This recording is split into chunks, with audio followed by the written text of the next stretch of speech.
world. We interrupt your regularly scheduled program for a special news bulletin from Twisted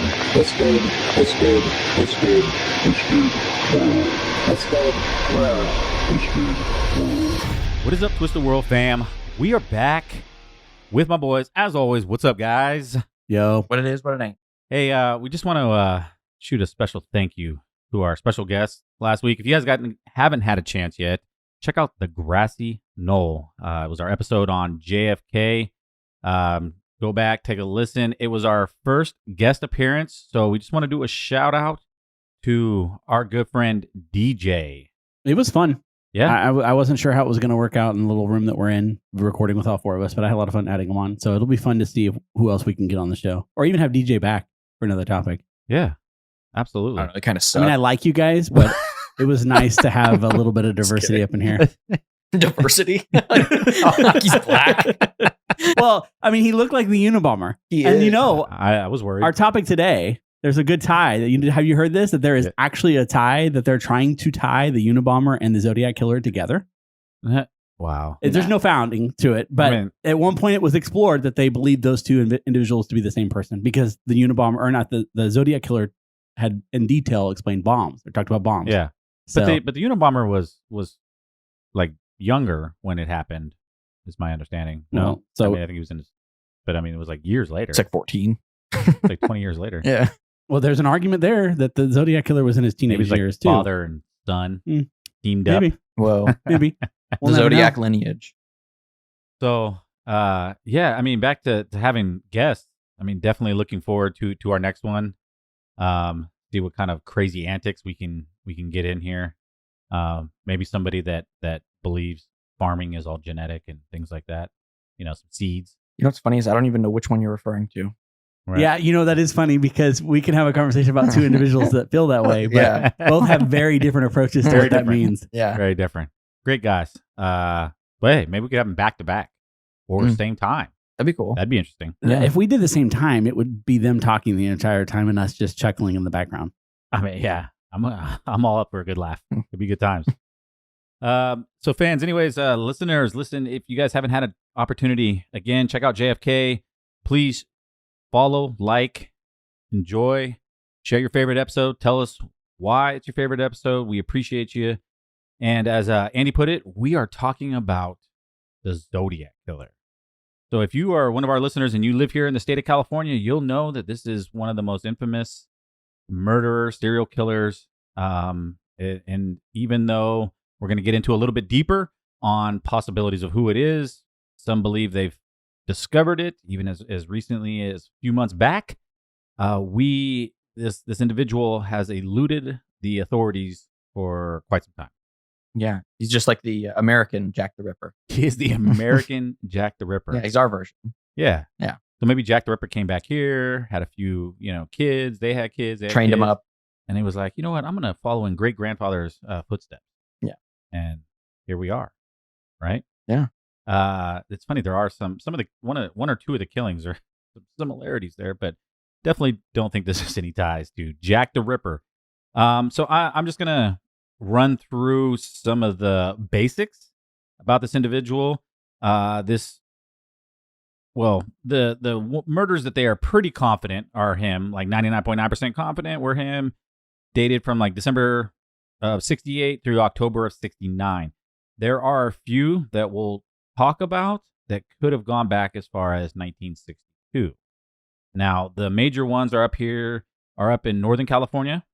And then there are the couple that did happen in again, the early 60s down in Southern California. And then we'll tie them in a little bit. Don't want to go through too much detail, but let's just talk about the ones that they know or are 99.9% confident are the Zodiac Killer. And the first one was a Mr. David Faraday and Betty Lou Jensen. Now, Miss Betty Lou was on her first date. How sad is that? First date. Didn't even have a chance. Didn't they go to like Lover's Lane? Is that what it was I think it's called? considered Lover's Lane. Is it called in Lover's Vallejo. Lane? Yeah. Might be. I mean, it's So he like took her- every so- movie you've ever seen with Yeah. like two teenagers being romantic in the mountains. That's got to be where it comes from, right? Or all that, maybe. that like whole. I mean, every movie, like they're getting down, doing their romantic thing up in the mountains. It was her first date. He was there to look at stars. Yeah, she was. You're so innocent. By the way, have you ever been up to Lake Herman Road in the middle of the night? Like in the middle of the day, it's terrifying. But you go up there in the middle of the night, there's no lights. There's barely street signs. And this is like a little path right off the side of the road. It'd be terrifying in the middle of the night. So Miss poor Betty Lou on her first date, and this guy takes her out in the middle of nowhere. I mean, she's already terrified. Or excited. She's looking at stars, guys. Anyways, so Lake Herman Road, which is the outskirts of Vallejo, California. David was shot once. Betty was shot 5 times with a .22 pistol. And though I couldn't find any major like tie-ins other than one other case, but I guess the ammo was important because the authorities talked about it. But it was a Winchester coated long rifle ammo. Dude shot him with a rifle? Well, no, he shot him with a pistol, but it was rifled ammo. I guess. Oh, it's okay. Yeah, it's a .22 pistol. Yes. Yeah. You'd know Why would more you about this shoot someone with a .22 pistol? Rifled or rifle? I was under the impression that he had shot him with like a 9mm because I know that some of the other murders were 9mm. Yeah, right? so some of them were the .22, and that's why I pulled this information because I was trying to go like, man, it was so different. So many of these, like, he even stabbed a couple, which we'll talk about here in a second. Yeah. So some got stabbed. I think that at some point it gets to the height of now it's hit the media, and I think there's a reason for that. I think it was intentional. This one, he actually tells them to get out of the car. They get out of the car, and then they get shot. Well, because I think, I was trying to figure this out. Like, how did they? She got shot in the back. She did, yeah. They were both, when they were found, they were both dead on the ground. So that there was a bunch of bullet holes in the back of the car. And so authorities are suggesting that he shot at the car to get them to come out. Okay. And then shot them. So, again, David got shot in the head, and then she got shot 5 times in the back. Was she trying to run away? Yeah. Possibly. I mean, yeah, if she listen, if I'm going to take some people out and there's a guy and a girl there, I'm taking the guy out first. Oh, yeah, because he's going to put up the biggest fight, fire. Right? It would make sense why someone got shot in the back if she's running away from him. He's like, Betty Lou's on her first date. She's no threat. Oh, this is the one where they both died. Yes, this is the very first one that they both died. What's confusing about this is he loves to kill people, like couples in their cars. Yeah. So like there's multiple of these like instances. Well, and so the first 2 that supposedly they tie into the 1960s, it was 2 individuals, but all the rest that he did in Northern California were couples. Well, were people that were together. Because we'll talk about the next one a little bad situation there. But the police chief, John Lynch, at the time, he believed that David had some kind of, like, he had some underground information about a big drug deal that was going to go down, and that he was openly speaking about it. And that's, what they believed was the reason for the killings. And then the Zodiac comes and claims it, even provides details that only the killer and the police would have known. So, well, he claims it much later. He claims it after the second incident. Yeah, he does claim it. Yeah, because I know basically they were grasping for straws. They didn't really know what was going on. So the chief was like, it has to be assuming this is why it's happening. He has ties to this. Yeah. But there was no proof or evidence of what was going on. But that moves us into the next one, right? The next one is also in Vallejo. It is. Yes. It was at the parking lot of the Blue Rock Springs Park, which is actually right next to the golf course. So for anyone that's played golf down there, you've probably parked in the parking lot that this happened. I pulled up photos online and I was like, hey, I've parked there before. That's where I went and played the back 9 or something there. It's kind of crazy, but yeah. And where these 2 people were murdered. Hi. He's like, man, 2 over, but hey, we're right here near the murders. At least I'm not dead. Yes, at least I'm alive, hitting some golf balls. The next 2, Darlene and Mike. Now, I was reading through Darlene and Mike's case. Darlene was married. Nice. And she was out with Mike. Mike is not her husband. Mm. In fact, Darlene's husband was one of the first known suspects for this particular murder. Mike survived this.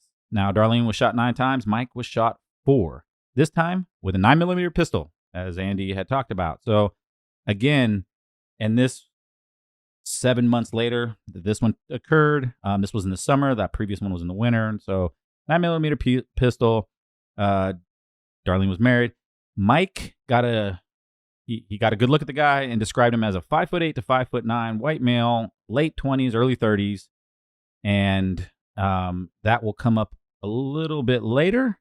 But again, first suspect was Darlene's husband and ex-husband, which You don't actually have it identified here, but I know that within hours of the actual incident that the Zodiac called dispatch in Vallejo and told them that he was the one that had killed the individuals at Christmas up at Lake Herman Road. before he killed these two. No. After this incident, within a couple of hours of this incident, he reported the crime and said, I was the one that did this.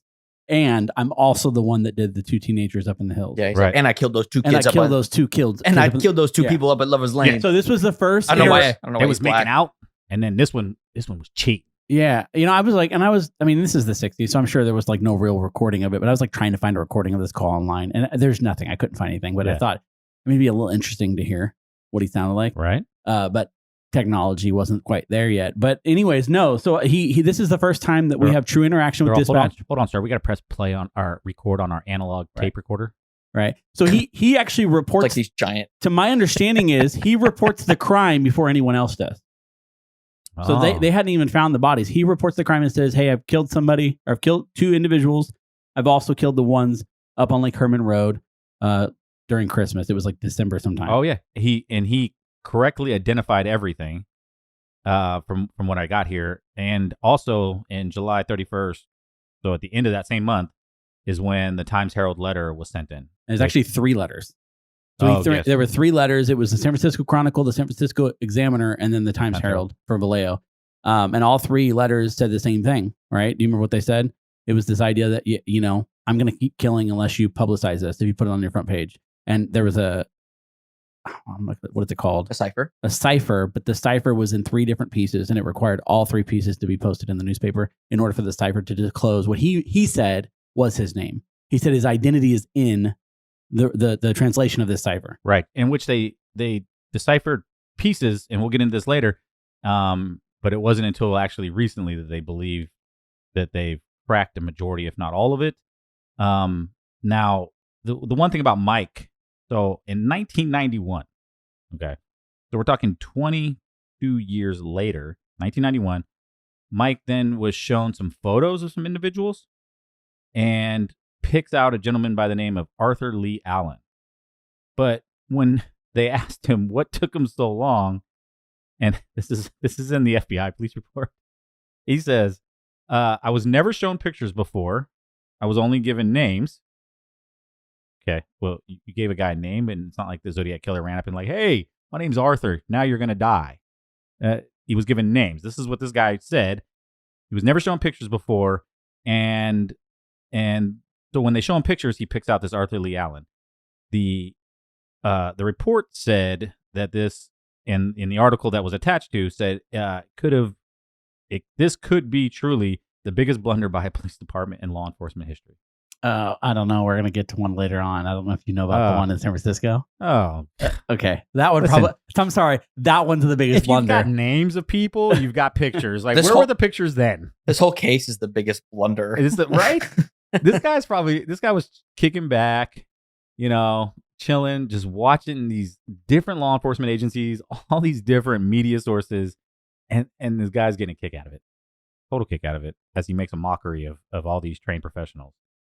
So July 5th of 1969 was Darlene and Mike, and then we move on to September 27th of 69, and we have Cecilia Shepard and Brian Hartnell. Again, this was at Lake Berryessa near Napa, California. Again, we have another couple doing a little ride in park. Hey, let's go hang out. I think the kids call it Netflix and chill. Ride in park and ride. Right. So this time they were not in the. This time they were not in the car. You guys are killing me. It wasn't Netflix and chill. What would it be back then in the 69? I don't know. Crossword and chill? AM radio and chill? What do you got? So they weren't actually in the car. They were on like the side of a hill by a tree. This is the one, like the most popular scene when you think of movies from Zodiac. They have this scene where they're by a lake and there's that single tree. Well, and they approximate the murder at 6:15. Yeah. So they were probably having a nice little picnic. I mean, it could have still been daylight. I mean, it's September. So they're hanging out, and the Zodiac Killer gets a little more brutal. He decides with investigators say 10 to 12-inch blade, stabs Cecilia 10 times, 5 in the front and 5 in the back. Brian stabs 6 times.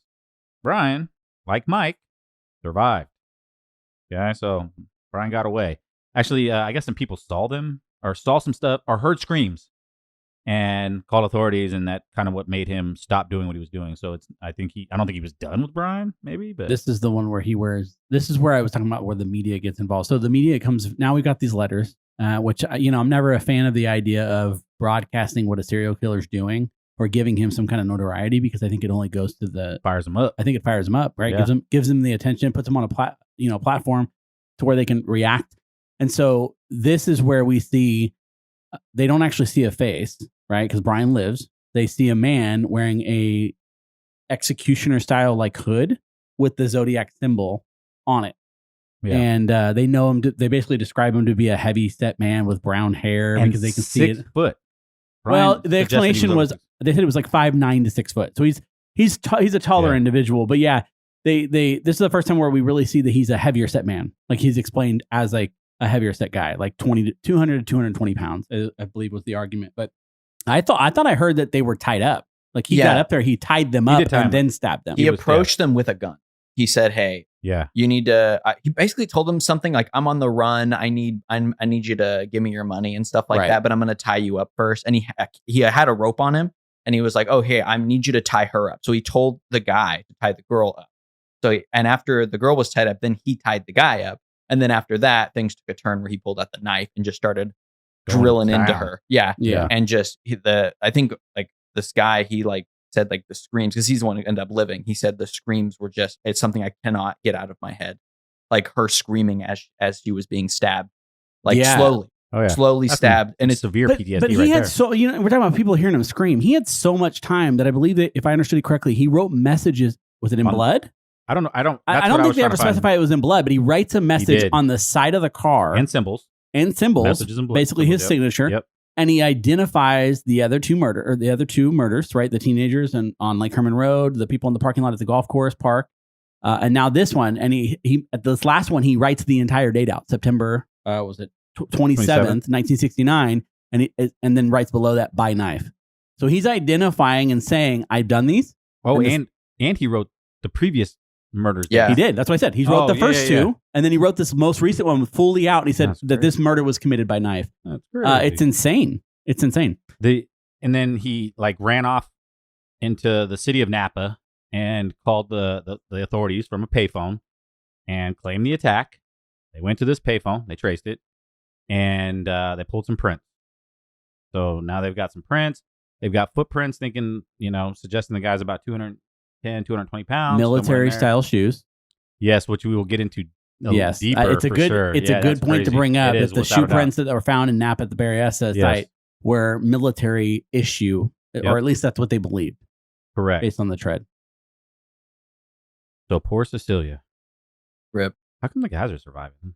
I don't want to. He's got something issues there, which we may tie in a little bit here in a second or a few minutes.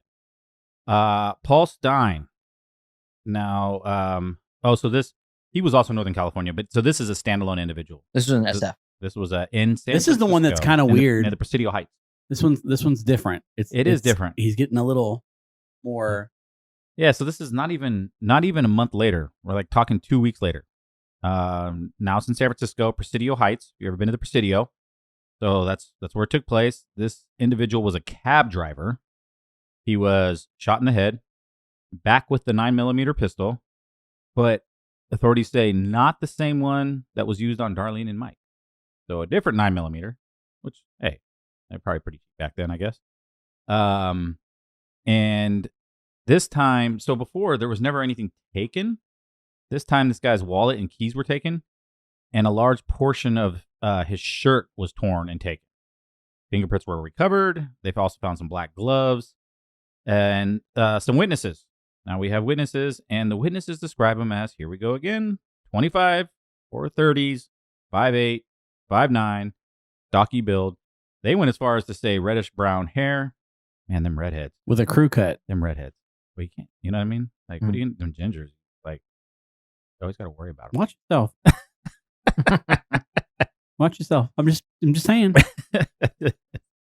With a crew cut, yes. So, like, somebody in the military, right? The witnesses also saw this individual wiping down the inside of the crab. They did. So That's what set them off. Yeah. The crab. I wipe down my crab all the time. Yeah.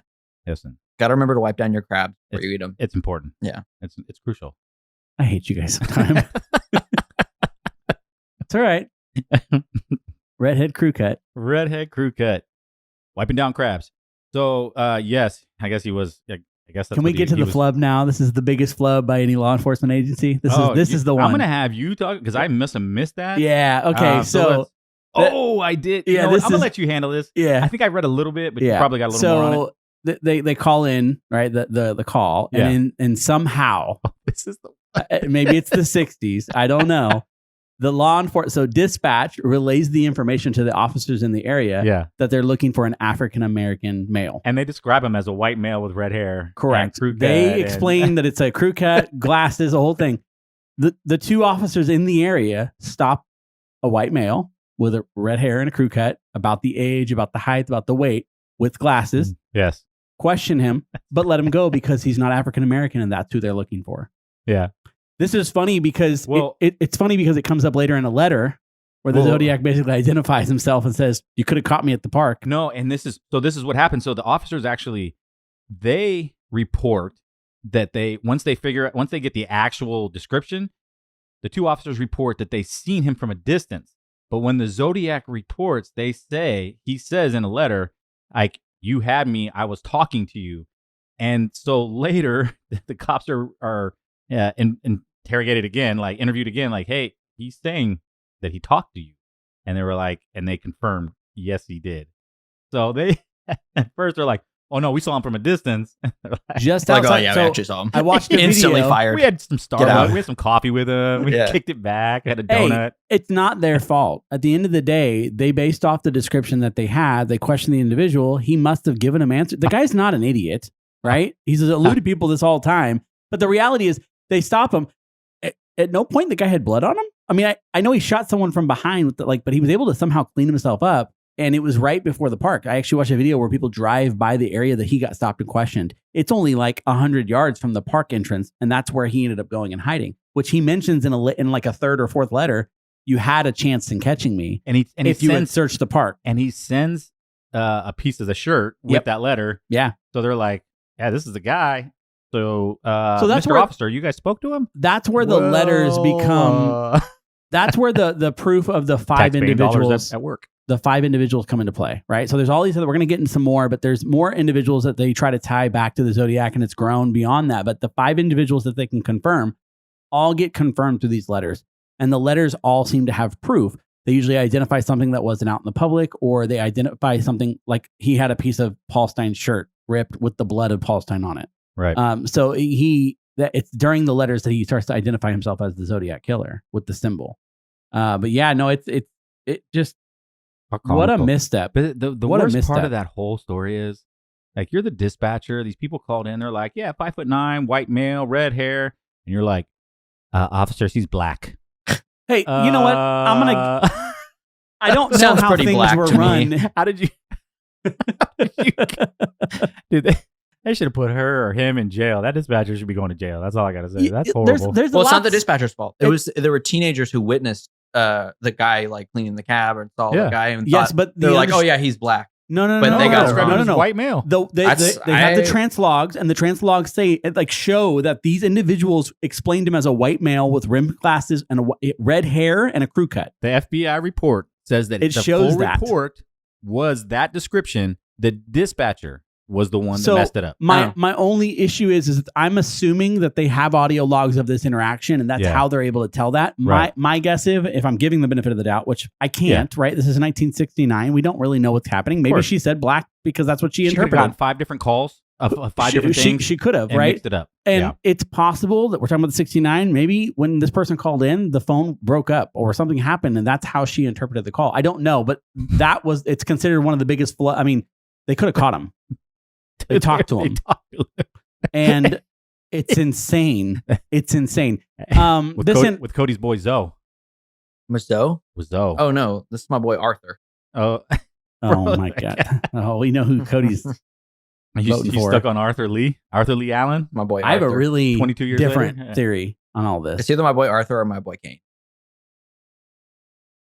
I will. My boy Kane.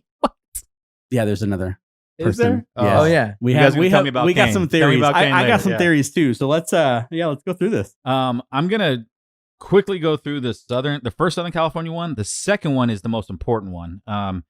Because it ties in a lot of stuff later. But the first Southern California one in 1962, April, was a guy named Ray Davis, another cab driver. This cab driver was shot with a .22 long rifle ammo. And the reason they just kind of put this together with the Zodiac is that the similarities were that it was a shooting a cab driver to death in the wealthiest neighborhood of the city, calling the police to take credit, contacting the police to warn of future murders, openly stating his intent was to baffle the police, making a bust the subject of a death threat, displaying no obvious motive for murder, and using the .22. So they're taking all that information and they're going, all right, Ray Davis was possibly the Zodiac. Now, brings us to Sherry Jo Bates. Sherry Jo Bates, they had a lot of back and forth for a long time about Sherry Jo. But in the recent events, again, which we'll talk about in just a little bit, that Sherry Jo Bates, she was a college student at Riverside City College. She was beaten and then stabbed multiple times. And this was October 30th, 1966. This is before all stuff. This was before the 68 to 69. Yeah. So, and again, this stuff happened. The Zodiac hadn't happened yet. So they just figured it's another college murder. But after all the Zodiac stuff happened in 68 and 69, they come back to this. Officials come together from different police departments and they go, okay, let's start analyzing. And so what we have is a similar stabbing like the one that happened in Napa. And real quick, just to throw this piece out, a wristwatch was found at the scene, and that will come in a little important here in a few. But in 1971, so 2 years after the last Northern California registered murder, the Zodiac sent a letter to the LA Times claiming responsibility for Sherry Jo. A confession letter was mailed also from Riverside on November 29th, 1966, so basically a month after the murder, to the Riverside Police and the Riverside Press Enterprise newspaper, and included details that were never disclosed and known only by the police. So they're putting these things together. Handwritings look similar. And then in a month after that, a desk. And this is where it gets crazy because it's like it wasn't until after all the 69 murder stuff that they come back and they go, okay, we should analyze this. But a desk in the college library had a poem scratched into the surface. And this, you guys want to hear what it said? Oh. Yeah. Okay, so the poem said, sick of living, unwilling to die, cut clean, if red, clean, blood, spurting, dripping, spilling, all over her new dress. Oh, well, it was red anyway. Life draining into an uncertain death. She won't die. This time I'll find her. Just wait till next. So cryptic, right? Didn't really rhyme. Kind of a poor poem. Poems don't have to rhyme. Well, I know that good ones do. I know. Listen, it ain't a rap song. Listen, if Tupac had written it, it'd have been legit. Maybe that's why he got shot. Well, for another time, we got another one. That's a whole nother. I'll note one thing. So we haven't really gone into like the depth of the letters. There were a lot of letters that were written, I believe, all the way up until 1974. I'm not, and the very last letter I think I did because there was like long periods of time where there were no letters. The letters at the very end claim that he had killed like 37 people, but a lot of those are unfounded, right? We've never been able to identify those individuals or murders or whatnot. But one of the letters, the letter that had been sent, but at a certain point, I think starting at letter like 3 or 4, he started to address himself in the very beginning of the letter, saying that this is a Zodiac speaking. Right. So it was usually like an identifier. Now, I'm sure there were plenty of copycats, and I've got my own theories on the copycats, but he always started out the same way, and the handwriting was pretty spot on for most of these letters. One of the later letters, he does say at the very bottom, and I want to bring this up. It says, this is where a lot of the ties started. It says, I do have to give them credit for stumbling across my Riverside activity. He goes, but they are only finding the easy ones. So he acknowledges in a letter, the person that's been writing all this time, that he is responsible for the Riverside killing. So that's really the biggest tie there. There's also another tie. We talk about the watch when we get to a candidate. The watch actually has paint splattered on it. That's relevant. That is very relevant. It's very relevant to the case that they ended up trying to supposedly solve at the end of 2021. So, right. What's the next thing? We're going to go into the main suspects. Oh, okay, here we go. Well, we're gonna go a little bit into the ciphers. We've talked about it some, but basically, for all y'all listening, a cipher is just it's a bunch of letters and symbols, and when decoded, they create words. One cipher or one letter, it was deciphered, or at least a portion of it was, that says, "This is the Zodiac speaking, by the way. Have you cracked the last cipher I sent you? My name is," and the follow-up series had 13 symbols, which never could be cracked, right? They believed it hit his name. One big one, though, that had 340 characters was the FBI recently cracked, right around and I couldn't actually find the date of when it was cracked, but this is what it said, and guy's so cryptic, let me tell you. He says, I hope you're having lots of fun in trying to catch me. That wasn't me on the TV show. So I guess there was somebody that called into a TV show claiming to be... Yeah, he wanted to talk with a lawyer. The lawyer talked with him on television and said they would meet at a location. The guy never showed. So he was confirming that it was not him. He was being, person was being played.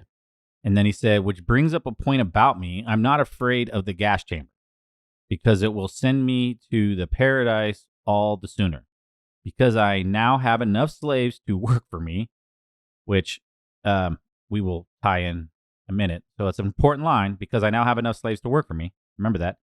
Where everyone else has nothing when they reach paradise. So they are afraid of death. I'm not afraid, because I know that my life will be an easy one in paradise death. So that's what the FBI decoded out of that 340 character cipher. Again, our buddy the Zodiac is fairly cryptic.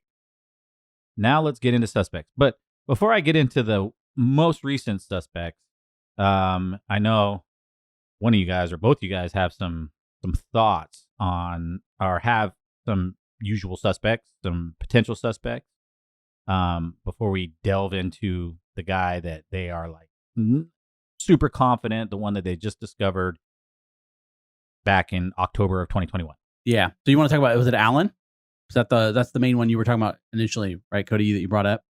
Oh, Arthur Lee Allen. Arthur Lee Allen.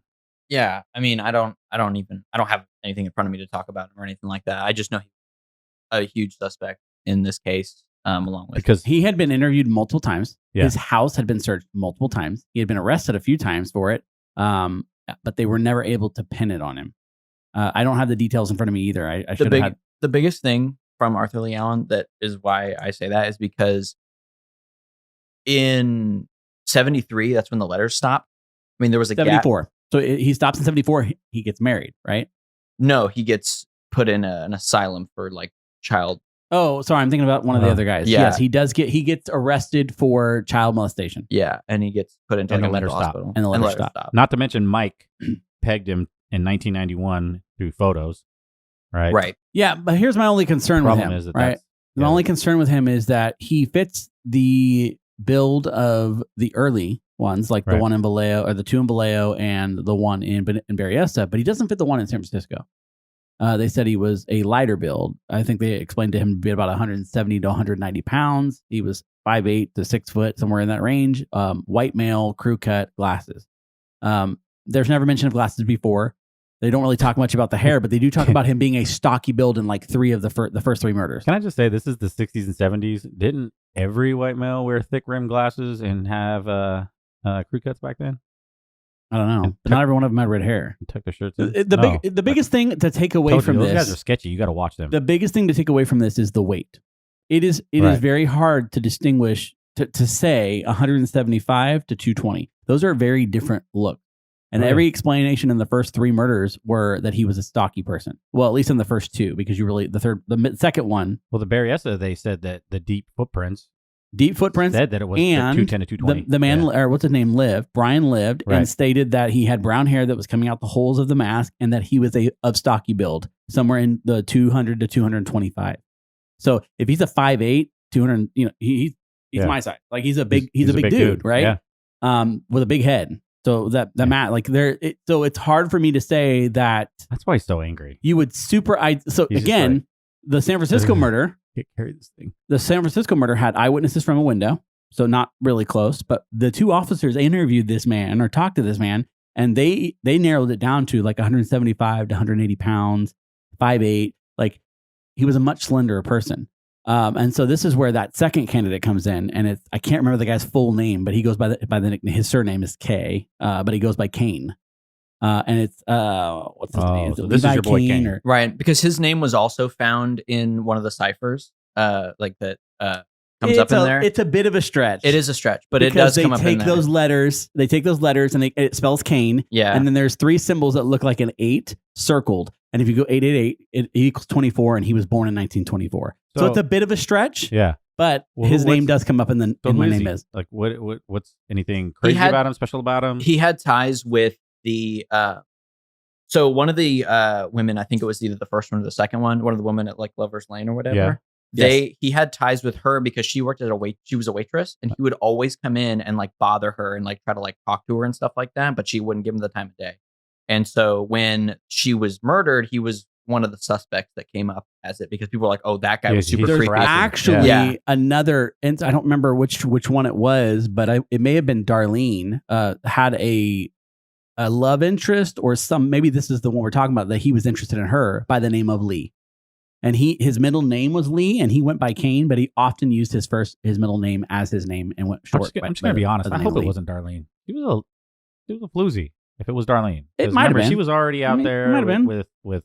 Was it Mike? I've got a theory here, though. Yeah. Right. So married and doing stuff she shouldn't be doing. We know that there's already been copycat killings on the Zodiac. I don't know if you guys know about it, but like in the early 90s, there was the New York Zodiac Killer. Right. Yeah. Killed 5 people and did a lot of the same stuff and claimed to be copycatting the Zodiac.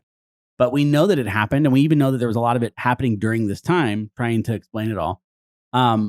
Is it possible that there were 2 of them? Well, not just one individual. Well, I don't think so. Possible. There's a little mini cult, actually. I mean, it would make sense. And we're going to go into that. And that's where, like, the most recent suspect, he's got some stuff that is possible that he actually had a posse. Now, remember that one of those ciphers, it says, because I now have enough slaves to work for me. That was in the cipher, right? And so we're going to get in. Is this like some known thing that if you go around killing people, those people become your slaves in the afterlife? No. Like I've never heard of this, but that's kind of crazy. So they're not talking about the killings. Okay, so let's just talk about it. I think he was talking about the people that he murdered as becoming his slaves now. But the FBI are tying in it a little deeper to the current, most recent suspect. By the way, this current person was denounced by the FBI. The FBI did say, yes. Well, that they have not closed that there's not enough evidence. But here, we're going to get this guy. Yeah. Like crazy. So this is the coolest one because it's happening now. Right now. Right? It happened 2021, the end of October. I think I remember texting you, Cody, like, no way. They have information that they're currently, as we speak, right this minute, working on. Yeah. Because, and we're going to get into it, but even down to like potentially where some of the weapons have been hidden. Right? And so they're working on this right now as we speak, FBI. Anyway, so let's just talk about him. The guy's name is garyfrancisposte. Okay. So recently, or maybe over the last year or two, a group of 40 investigators made up of ex-law enforcement, Department of Defense, medical doctors, journalists, Army counterintelligence officers, and some doctors believe they've cracked the case. Now, this same group of power smart people believe they've also cracked DB Cooper and Hoffa. So that I'd be interested to see what happens with that stuff, because I know they're going to be. That's cool. Yeah, it is cool. And so the first and foremost, a couple of the things that they're tying this Gary guy to. So there's the sketch that of the Zodiac Suspect. Killer. Yeah, right? the one. Well, there's actually two, but they're together. But when you think of the Zodiac Killer, that's the one that we see. One of the standout pieces is a scar across the forehead, and Gary has this same scar. The way it was described, and then they look at pictures of Gary. I saw pictures. The FBI showed you can find pictures of Gary like 30, 50, and then a little before he died, and it's like that. Well, he got arrested much later in life too, and there's an older one, and you can even still see the scar in the picture. Yeah. And so Gary was he was an Air Force veteran, so military. The boots. He was a house painter, right? So the watch, remember the watch in Southern splatter? California? It had paint splattered on it. Gary was married to a woman named Mary Post, and they had one son. This is the report from the FBI said that when they broke that 340 character cipher, they said it was very vague, but it said having Gary's full name, first, middle, last, is what helped us break the cipher. And this was so I looked it up, right? There were 4 ciphers in total. The first 2 were solved relatively quick within the first couple of years. The last 2 were not solved until 51 years later, which was this most recent year, and they deciphered the last 2. Now, was that the one you read, was that the one that had been deciphered recently? Okay. Yep. Yeah, I was trying to look up exactly what it said, but that's the one you read earlier. Okay, good. So, and again, their FBI is stating that they used his full name, that having his full name helped them break the cipher, right? So, tying this together, Post was in Southern California right around the time of those 2 Southern California incidences, getting medical checkups. So they know this by record, at March Air Force Base, which was only 15 miles away from the murder. From the college campus, yeah. From the college campus one. And also that's the Bates, that's the Sherry Bates murder. Yeah. She also had, I guess, in her hand, she had some clenched hair, and it matches his hair. I don't actually no. DNA. No, there have been requests to run his DNA against the lick on the stamp. Yep. And the hair that was in her hands. The problem here is that Riverside Police Department is standing firm on the fact that there is no Zodiac tie to this, and that they know who it was that was writing the letters to the news. So there is no connection or working together between Riverside Police and the rest of this group. And so because of that, this resistance, they've not been able to run the DNA against the stamp, the saliva. So we'll go back to this because it just popped in my head. The saliva, in 2002, they were able to run DNA against that saliva and rule candidates out. When they ran Arthur Lee against that DNA, it ruled him out. Now, that doesn't rule the fact out that maybe he didn't lick the stamps, maybe he used water or whatever, but there was DNA and saliva present. They don't know who did it. So there was a lot of arguments that maybe he had someone else lick the stamps for him or whatever. But apparently that was something that they were able to rule out. They want to see if they can run this against Gary Francisposte. Yeah. And see if this matches him, as well as they said skin and hair underneath. So she got into some kind of altercation with him and was able to. And this is some of the stuff that they're working on right now. And it gets deeper. So apparently there are some sources, 3 individuals that tie Mr. Post a little bit deeper into this. This first one is where it gets really creepy. And this is where the FBI were talking about that line, talking about, now I have slaves that work for me. Which, when you talked about, hey, is there possibly 2? Is there more? So listen to what this guy says. So they put him in quotes. It said he would be named Will. Okay.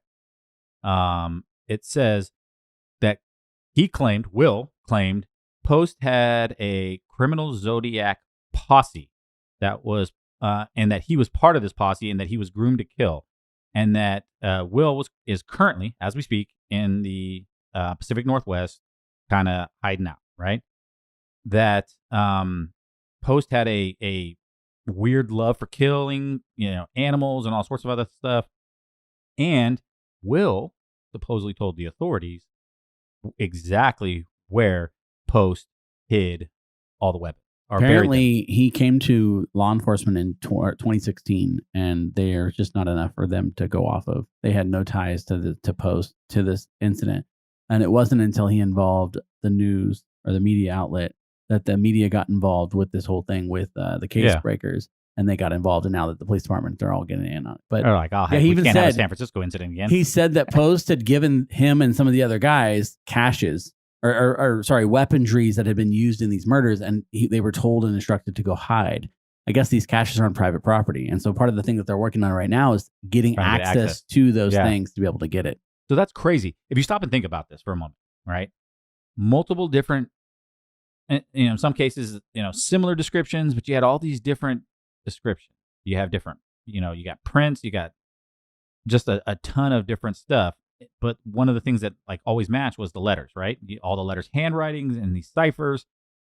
But it wouldn't, if hypothetically Will is correct and the authorities discover and they get deeper into this, and the Zodiac did not act alone, right?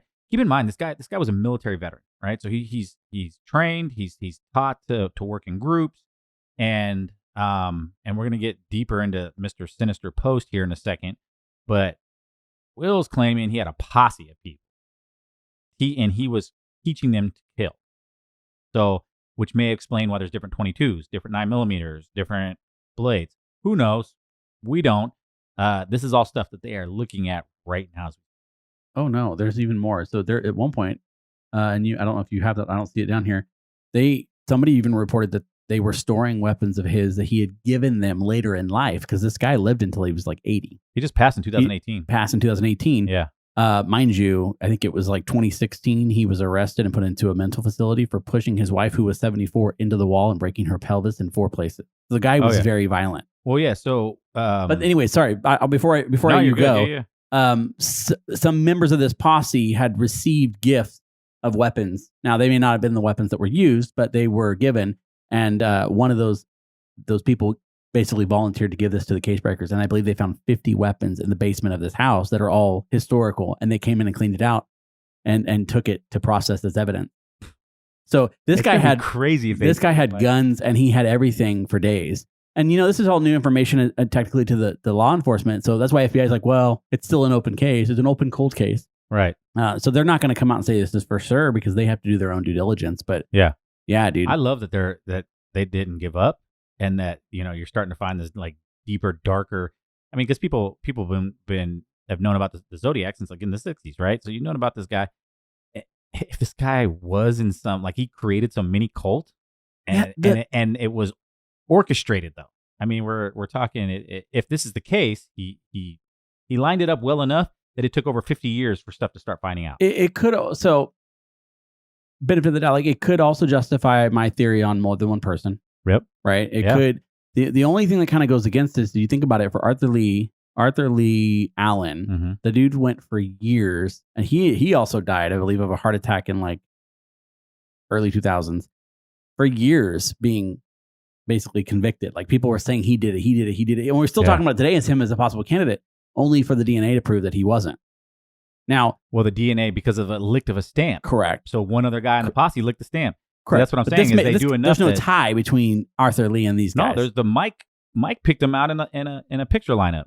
He picks out. So that's what I'm saying, is Arthur Lee could have been one of his posse members. That's all I'm saying. 30 years after the incident, one of the officers picks out Kane as the guy that they interviewed before going into the park. Right. Kane was too. Maybe all of these guys are tied into one big group. We don't know that, and it'd be interesting to see how this thing unfolds. But if they're all simple-minded men, I mean, you don't find any of these guys being like highly successful doctors or lawyers or anything. Okay. You can call them simple-minded, but the fact that we've gone 50 plus years. No, I think their leader wasn't.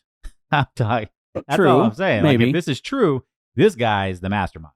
I mean, I don't know. I mean, we'll find out. Hopefully, hopefully they find enough and they can start putting the pieces together, technology and everything. I know that. So, Post had a daughter-in-law, and she did claim that I guess when her 10-year marriage to his son was falling apart, that he sent a quote unquote, her words, a posse to harass her and threaten her and everything, and ended up forcing her way outside the state and to basically remove herself from their life. This last, suspect, kind of tying in Mr. Post. This one is slightly creepy. So Gwenny was a little girl who was babysat by Mr. and Mrs. Post when she was growing up. She said that he would take her often out, in fact, sometimes 5 days a week, to shoot and teach her how to shoot guns in the woods. She said he was very violent towards his wife. Had a lot of issues there. But this is where, I don't know, this one was kind of creepy in the fact that she says she decided to reach out to the wife, who was in an assisted living home. And in one of the calls specifically, she stated that the wife said this, quote unquote, "I'm sorry that I didn't tell the cops about his Zodiac past." His wife said that to her, and she went on record. And this is, again, all part of this current investigation. So we have Mr. Post, and then we have all these other suspects that they clearly had some tie, enough that people are like, oh yeah, like Arthur.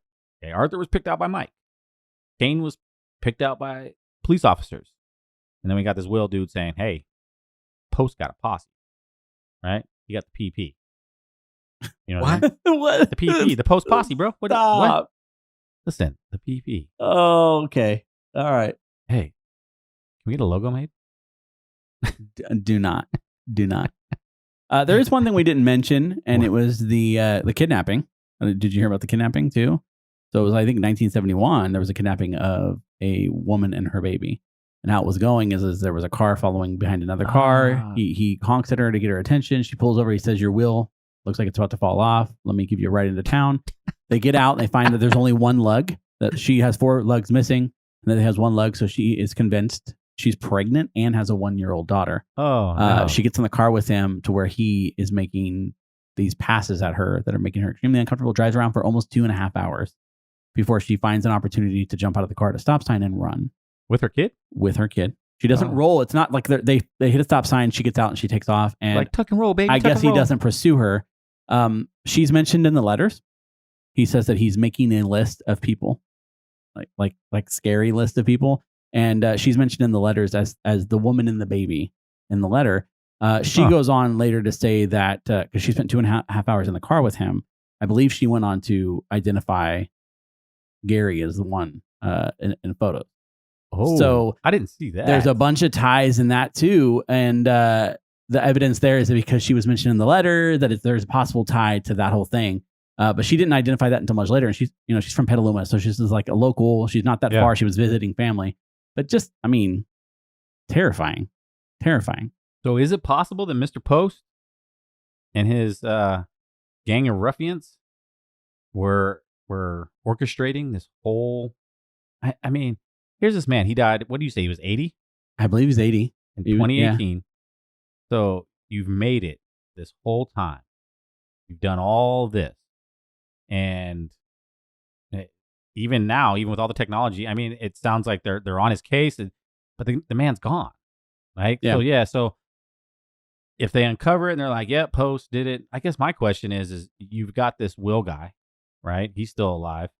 Do you arrest him? Do you go hunt down the rest of the posse? One of the trends that you see is this is not the only person that was, hey, my father. There's books, hundreds of books of people coming out and saying my father did it. My biological father. It was crazy, right? But anyone that had founding, right, where they felt like they need to investigate this person, they didn't just background or DNA check the individual. They also did the person that reported it. And so in this particular case, I'm assuming that Will would have to go through the same thing. If they go up and they check this cache, I'm sure they're running blood tests and DNA tests against him on the stamp. And they're trying to see if there's any tie. And he's supposedly admitted to being a part of this murderous posse. Yeah. So, I don't know. Post's wife definitely threw him under the bus.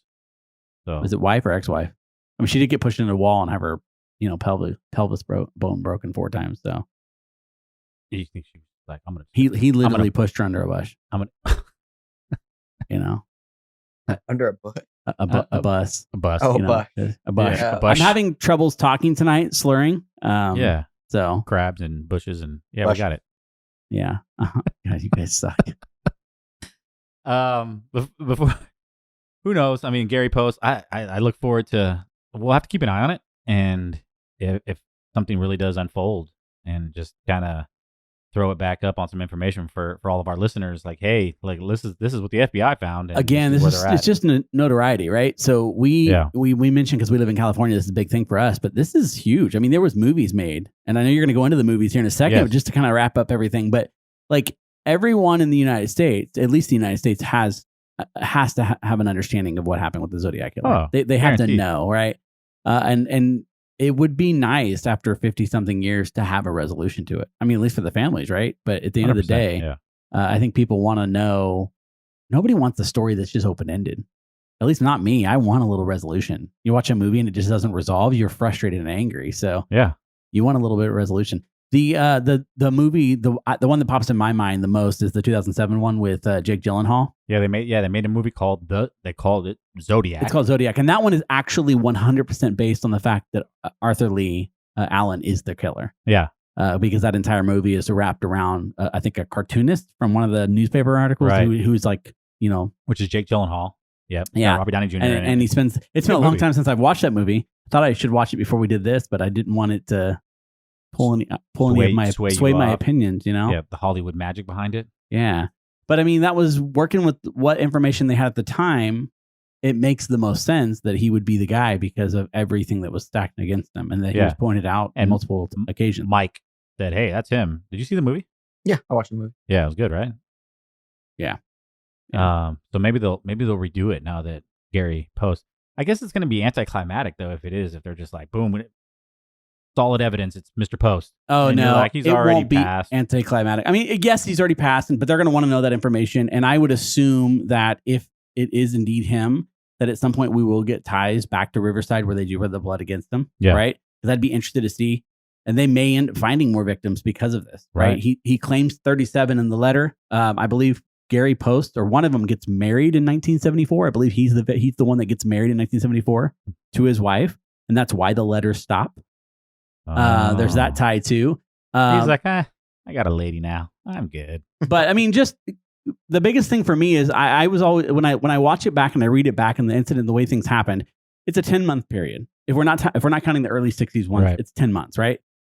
It's now in the media, and it's definitely in the Bay Area, right? Here we heard it in San Francisco, everywhere. To me, it just feels like it's more than one guy. I know nobody wants to believe that. We want it to be this one guy, the Zodiac Killer, but because of the difference in descriptions and everything we saw, it just points to two different people, but the letters are what tie everything together to one individual. And that's all I'm saying. Like, I think this guy, quite possibly, I mean, I couldn't find anything on his like intellectual background or something, but he's ex-Air Force. Air Force does have a little higher standard than some of the other militaries as far as intelligence. And so he was ex-Air Force. And it's quite possible that he orchestrated this thing. Like, he's like, hey, this is how we're not going to get caught. Each one of you're all going to look different, and that. And then it's technically a biker gang without bikes, right? Like, he's a guy that's running Northern California, got his posse up in the mountains hiding guns. Yeah.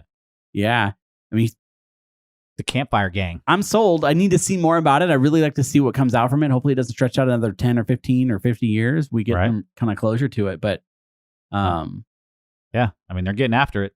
They solved Hoffa. Can't wait to find that one out. We'll see. I'm curious. We'll see. The only skepticism I'm going to add to the group of the case breakers, the main guy, the guy that got them all together, is a former Hollywood producer. Oh, right. I was reading that, and the guy that's in front of the camera, he's always like, "You should watch our DB Cooper documentary." I think there's a little bit of money drive behind it. At the end of the day, I think it's great. I think it's great that you've got people that are, armchair sleuths and doing all this stuff. Right. But I think there's always going to be a Hollywood tie. Yeah, but I mean, there's a handful that are Army counterintelligence. No. They were listing off. It wasn't just Army, FBI, DOJ. It was crazy. DOD, medical officers, things like that. Like there's some highly intelligent people in that group, and there's 40 total. So they got a large enough pool. So before we finish up, Andy already touched on the 2007 Zodiac. Did you realize 2 of the main actors in there are ex-Avengers? Yeah, just want to throw that out there. I was like, I forgot Ruffalo. Wasn't Jake Gyllenhaal also in a Marvel movie? He was Mysterio, wasn't he? Oh, he was. So you've got the Marvel cast here over here doing Zodiac. Solid cast. 1971, Dirty Harry. Clint Eastwood. Are you familiar? Yeah, Cody? I'm familiar. You're familiar with Clint Eastwood? Yeah. You know who he is? You shock me every day. We would be inviting DJ to be our new co-host. Yeah. If Cody be fired. Didn't know Clint Eastwood. We're done. But yeah, Dirty Harry was based on the main antagonist in the movie was the Zodiac Killer, right? Yeah. And so the other one, and for all you guys that don't know, Andy and I are kind of stoked about this. I saw it, was like, man, this is awesome. The new Batman movie that's getting ready to hit. The main villain, the main antagonist, is the Riddler, and they specifically designed this particular Riddler around the Zodiac. Yeah, I saw an article. The director said he not that he had a love for it, but he saw the puzzles and everything and thought it would be very intriguing to make that an actual villain. Yeah. When compared back to the old one, I think I was talking to you guys. I was a kid when that Batman came out, and it was like, oh, this is great. But as an adult watching that back, I'm like, Jim Carrey, not the best Riddler. You got the green spandex suit, didn't you? You did, huh? With all the question marks. I had the red hair, and he had a mask, kind of like glasses. Yeah. I'm just saying. So you rocked it. Keep it real. It's okay. Maybe. It didn't go well with my Mr. Freeze costume. Oh, poor Arnold. So yes, the Riddler, the new Riddler, is very dark. He's masked, like Andy was kind of describing the Berryessa murder. It's similar to the Zodiac mask. Yeah, I mean, it's not really, but it was a spin. Definitely has a theme. Cool. I watched it and just the trailer because I haven't seen the movie because it's not out yet. But I was watching it and in my mind I was like, "Don't you pirate movies?" All right, anyway, sorry. That's for another episode, okay? If you would like to find out about my pirating, go back and listen to that episode. Do we remember what episode that was? If you like a copy of the new Batman movie, please contact. But it has a darker presence to it. And when you're watching the Riddler, I was like, the first scene I saw, I thought, this is legit. They're like, he's actually a villain. He actually feels like a true villain. Yeah. And you don't even see the guy's face. You just see he's in a mask and he's got these clues and puzzles. Yeah. And it's all about it. So I think it's good for those types of things to be pulled and stuff like that, but it's terrifying when you have something like the New York Zodiac, where it's a young individual who is trying to clone and copy something that happened in the 70s and kills 5 people. Or again, it's just a spawn off of the post posse. Don't say it. Oh, the PP. The PP. All right, I think we're done. That was it. I think we're done. Anyways, if not, there may be 2 more murders. Anyways, yeah. Listen, we love you guys. As always, follow us, like, share. We're always curious to hear, your thoughts on what episodes. Give us your thought on this one. Do you think it's Gary Post? Check it out. Google Gary Post and read it for yourself. If you know a lot about the Zodiac Killer and you're one of those cryptic fans out there of the story, let us know. Let us know what you think of this episode. Let us know what you think of the current events. We'd be curious to hear. So, as always, we love you, family. We are out. Peace out. Yeah.